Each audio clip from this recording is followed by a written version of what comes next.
Support comes from the Missouri Forest Products Association, providing more than 41,000 jobs in the production of wood pallets, railroad ties, white oak barrels, hardwood floors, and more. Details at choosewood.com. It's Friday, January 21st. This is The Gateway. I'm Eric Schmid.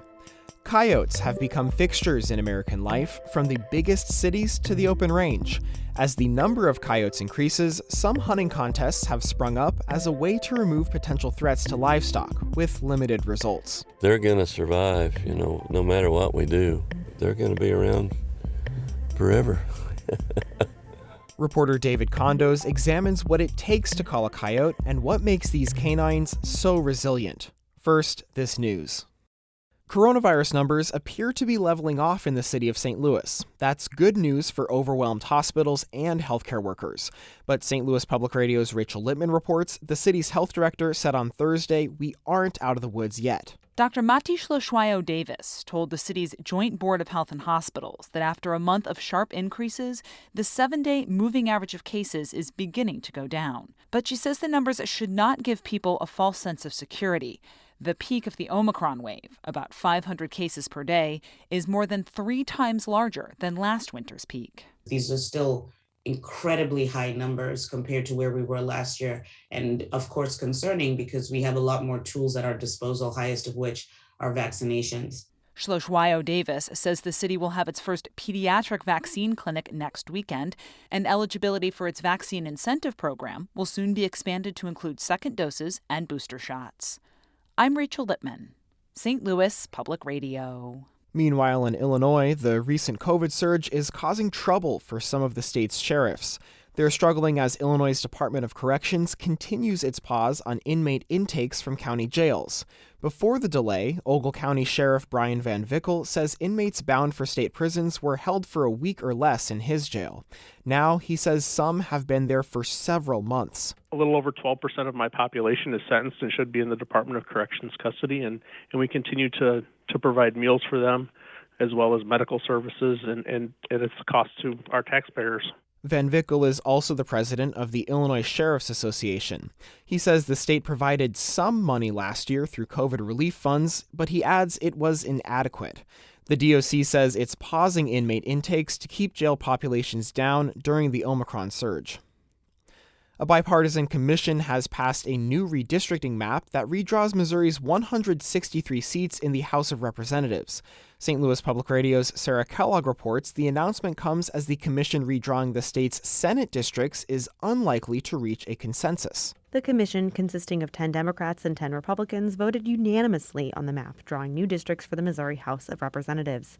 It's a somewhat surprising result, as bipartisanship was needed to pass the map at all, let alone unanimously. Rick Chong is a commissioner on the Democrat side. He said some of the priorities of the commission when drawing the districts were to have the map reflect community interests and that the map is competitive. What we want is not really per se, in a narrow sense, a Republican map or a Democrat map. And what we really want is an impartial map. Meanwhile, the commission drawing the districts of the Missouri Senate has yet to pass a map. If they cannot reach a consensus, it will then go to the courts. In Jefferson City, I'm Sarah Kellogg, St. Louis Public Radio. Ameren, Missouri will begin installing solar panels this year on a new nonprofit center's campus along Delmar Boulevard in St. Louis. The collaboration with the Delmar Divine is part of Ameren's Neighborhood Solar Program. It aims to take advantage of underutilized land for solar generation. Anne-Marie Nauert is the Renewables Program Supervisor at Ameren, Missouri. She says solar panels will be installed over the center's West End neighborhood parking lot, creating a canopy. It provides shaded parking in the summer. It provides LED lighting, which helps with security of that area at night. And of course, it's adding clean energy locally to the grid there for the benefit of all of Ameren, Missouri's customers. The solar panels are expected to be up and running next year. Finally, Masters Golf Tournament champion Bob Goalby has died. The Belleville native won the tournament in 1968. He started playing golf professionally in 1952. Goalby is still the only man born in the St. Louis region to win one of the sport's major championships. He was 92.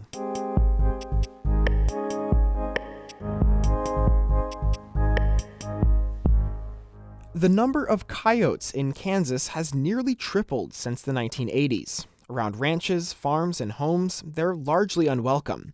One response? Hunting them, sometimes competitively. But as David Condos reports, the resilient canine keeps finding ways to survive, no matter what humans throw at it. A note, this story includes the sound of gunfire and depictions of hunting animals.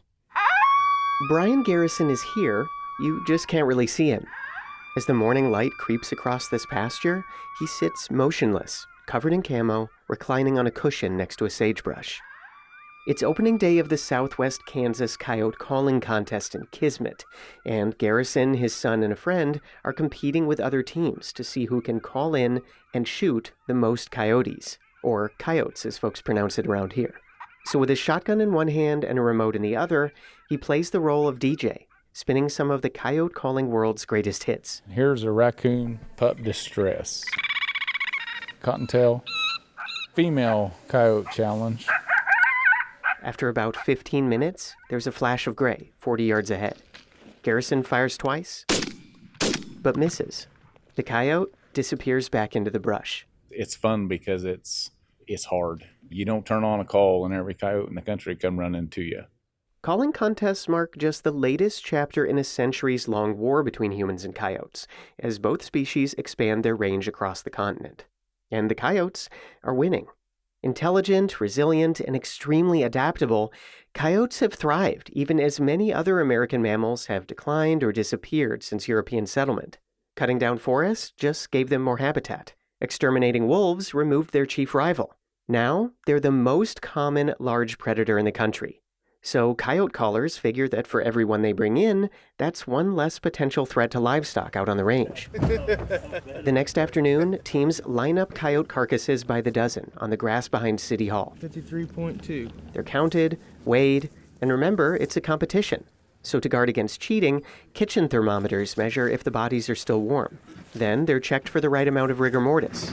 Finally comes James Kelly, a retired cop, the lie detector guy.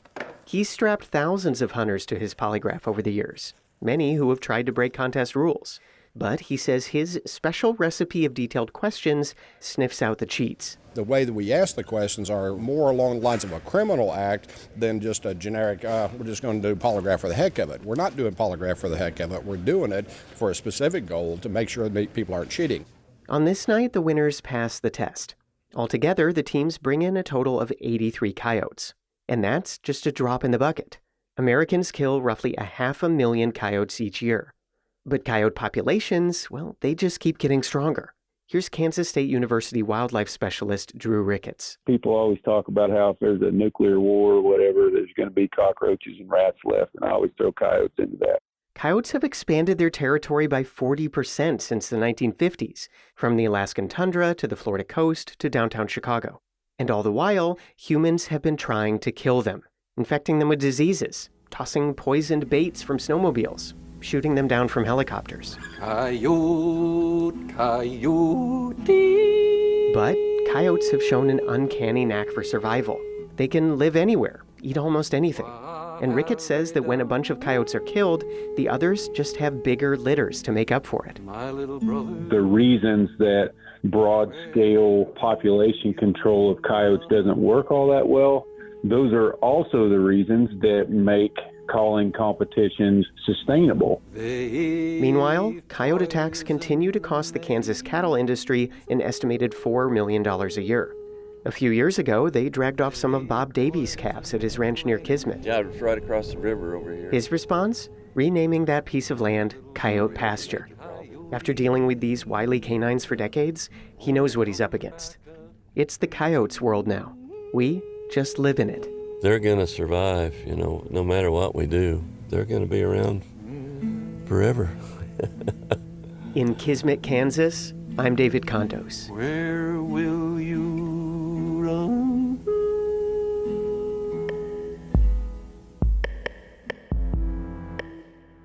That story comes to us from High Plains Public Radio and the Kansas News Service. Shula Newman is the executive editor of St. Louis Public Radio, a listener-supported service of the University of Missouri St. Louis. Music by Ryan McNeely of Adult Fur.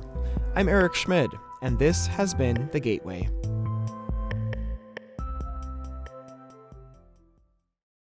Support comes from Missouri Forest Products Association, committed to sustainable and sound conservation of the state's forests, which support more than 41,000 Missouri jobs, resulting in a $10 billion industry.